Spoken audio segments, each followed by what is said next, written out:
Azizlar, Chilla uyi markazi Janubiy Koreya metodologiyasi asosida ishlab chiqilgan bo'lib, Janubiy Koreyaning eng yetakchi markazlarida qo'llaniladi. Uy markazida nima bor deyishingiz mumkin. Biz nazariya bermaymiz.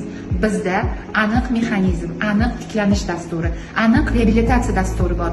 O'zingiz ko'rishingiz mumkin. 24/7 enagalar chaqalog'ingizga qaraydi.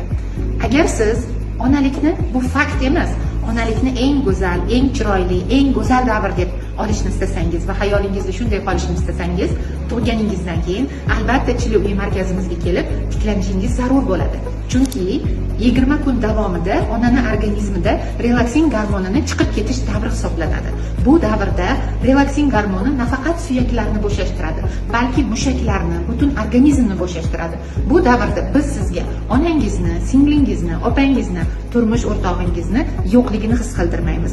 Siz har doim mehr va e'tiborda bo'lasiz va tiklanish jarayonida mazza qilib dam olasiz. Uyqungiz tiklanadi. Uyqungiz tiklansa, ko'kragingizdan kelayotgan sut, ona suti ko'payadi.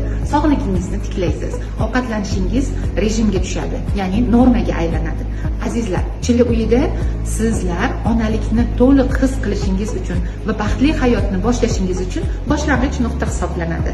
Qochirib yubormang. Chilla uyda 5 kundan 14 kungacha qolishingiz mumkin. Narxlar ichiga hamma muolajalar kirgizilgan. O'tkazib yubormang. Tug'ruqdan keyin to'g'ri Chilla uyiga.